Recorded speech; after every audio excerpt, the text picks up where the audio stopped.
Seja bem-vinda, seja bem-vindo. Você está no nosso canal do YouTube, Filho de Deus. Eu sou Márcio Cândido, escritor, autor do livro Filho de Deus, fazei tudo o que ele vos disser. E nesse canal nós estamos fazendo um estudo sobre os quatro evangelhos de Cristo. Hoje com a passagem da parábola dos trabalhadores na vinha e faremos uma leitura e um aprofundamento. E faremos em nome do Pai, do Filho, do Espírito Santo. Amém. Deus esteja conosco.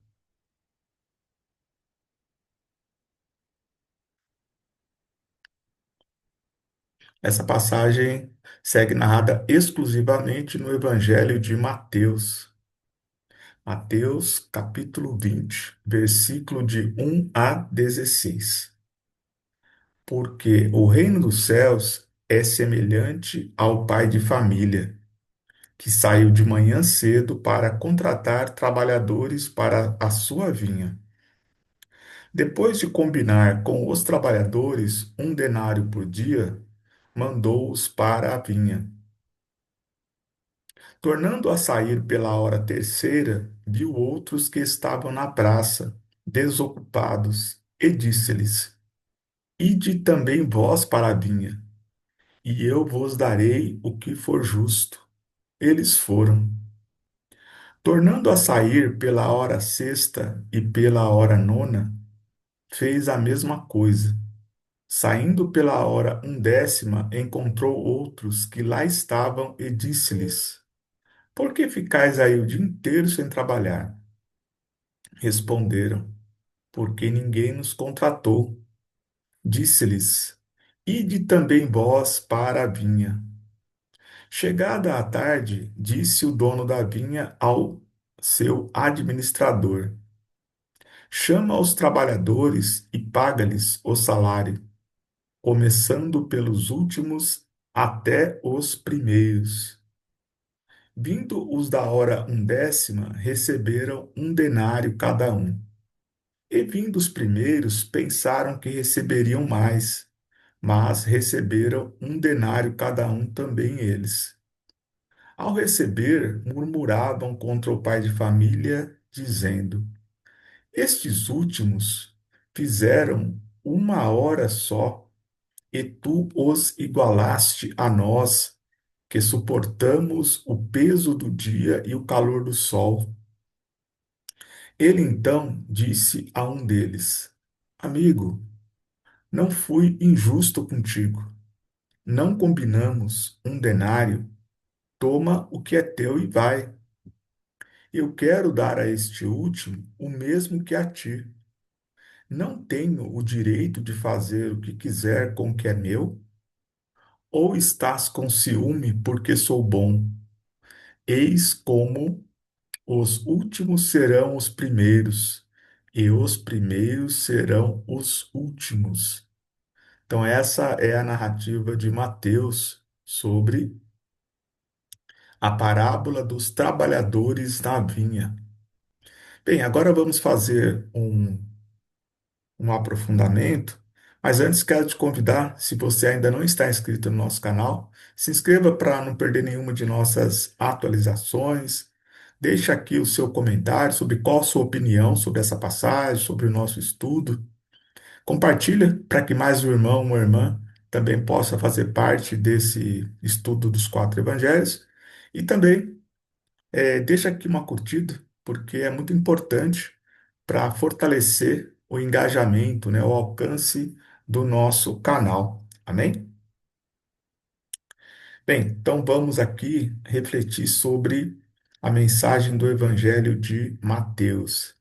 Bem, primeiro vamos fazer aqui algumas identificações, né? Então, o pai de família, né? Jesus aqui, Deus, se coloca enquanto pai de família, que vai buscar contratar os trabalhadores, né? Nós somos esses trabalhadores e trabalhadoras da vinha, né? E a vinha é o nosso mundo material, né? Ou seja, é o nosso espaço de permanência aqui nesse plano. E o que que Deus combina conosco? né? Cada um de nós tem um propósito aqui nesse mundo, né? Então, esse combinado com os trabalhadores é o evangelho, né? Esse trabalho é o anúncio do evangelho. Esse denário que eles falam por dia era a média que se pagava por um trabalhador comum, como fosse um trabalhador braçal, né? Era a média, né? Cada dia era um denário. E aqui tem algo bastante curioso, né? Porque o pai de família, ele vai chamando as pessoas, né? Primeiramente, tem aqui uma questão que é muito daquele tempo, né? Aqui tem um momento que eles falam que algumas pessoas estavam desocupadas, né? Aqui estavam na praça desocupados. No contexto daquela época, as pessoas que estavam sem ocupação, elas se reuniam numa praça esperando que alguém passasse lá para contratar para algum tipo de trabalho, né? As pessoas que não tinham assim uma especialização, né? Trabalhadores braçais. Então, a forma de encontrá-los é quando eles ficam num local e se você está precisando de algum tipo de trabalho, aí você chama para que eles façam esse serviço. É uma maneira que eles tinham para encontrar as pessoas disponíveis, né? E as pessoas disponíveis encontrar quem lhes contrate. E aí, qual que é o conflito aqui, né? Porque as pessoas elas vão sendo chamadas em momentos diferentes. Só que no momento, na hora de fazer o pagamento, qual que é a expectativa? Que aqueles que começaram a trabalhar lá atrás recebam mais do que aqueles que foram chamados por último. Mas essa é a nossa lógica humana, né? Que quem trabalha mais recebe mais. No nosso entendimento, é uma forma de praticar justiça, embora seja. Mas Deus, ele tem um outro critério, né? Que não é o nosso critério. O que quer dizer isso? Deus foi injusto? Não. É que cada um de nós tem o mesmo compromisso. Levar o evangelho, né? Ter uma vida correta, né? Aplicar, não só anunciar a palavra de Deus, mas viver o evangelho. Não adianta você sair pregando por aí e você não viver o evangelho na sua vida. São só palavras jogadas ao vento. Então você tem que pregar e viver o evangelho. E muitas pessoas chegam depois de você até por falta de oportunidade. Traz aqui uma seguinte interpretação. Esse pai de família pode ser aquela pessoa que, quando você está ali na praça, desorientado, né, sem um propósito de vida, essa pessoa chega e vem comigo, vem trabalhar, vem para a vinha. Pode ser aquela pessoa que é a pessoa que vai te anunciar o evangelho. Porque muitas vezes falta oportunidade. A pessoa não vem para a obra de Deus porque ela não teve quem a chamasse, né? Então nós temos também esse papel, né? Um dos propósitos de pregar o evangelho é trazer mais trabalhadores para a vinha. Então, muitos chegaram por último porque eles não foram convencidos, não foram convertidos para o propósito do evangelho. Vocês lembram da situação do ladrão que estava pregado na cruz ao lado de Jesus? Ele teve uma vida de pecado, né? De alguma forma, ele estava pagando por algum crime que ele cometeu. E quando ele recorre a Jesus, né, ele acredita, né, primeiro em Jesus, enquanto o outro ladrão está dizendo que Jesus tinha, se ele fosse Deus de verdade, que ele libertasse a si mesmo e tirasse eles da cruz, e o outro reconhece os seus pecados e pede misericórdia. Senhor, lembra-te de mim quando estiverem reinando. E o que Jesus responde? Depois eu vejo, ou vou analisar o seu caso? Não. Jesus fala: ainda hoje estarás comigo no paraíso. É a mesma coisa. Quantas pessoas que estão ali a vida inteira, né? dedicados à causa do evangelho, na última hora, quem que eles vão encontrar lá?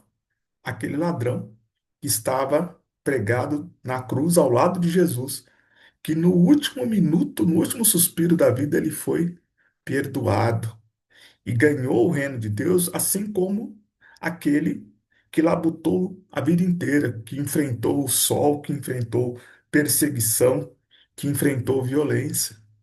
Porque o mundo não é uma competição. Deus não colocou a gente aqui para competir um com o outro para ver quem é melhor.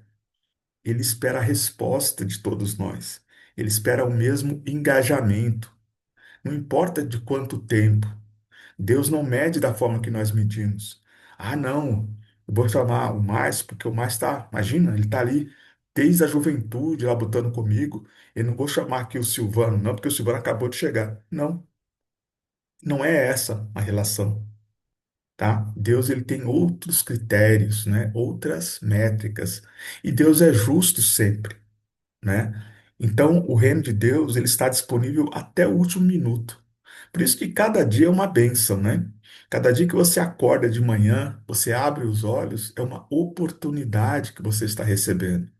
Porque muitos não chegaram a abrir o olho no dia seguinte.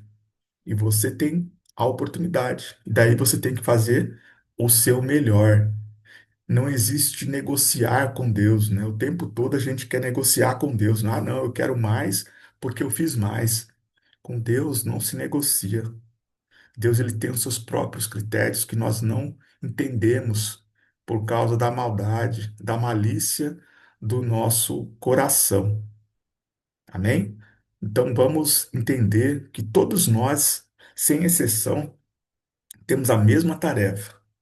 E a cada um de nós, Deus vai dar conforme a sua justiça.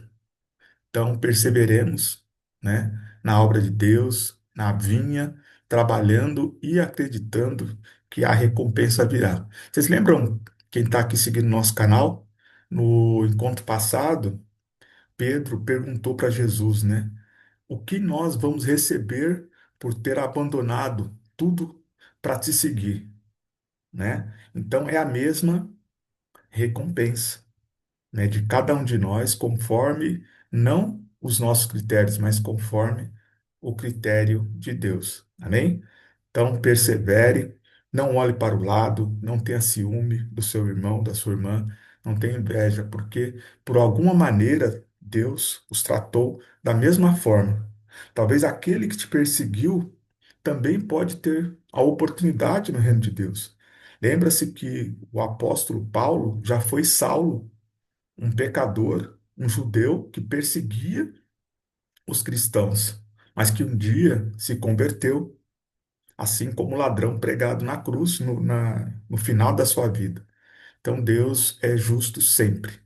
Então cada um persevere aí no seu trabalho, na sua vinha, no seu legado, até o encontro final na casa do Pai. Amém?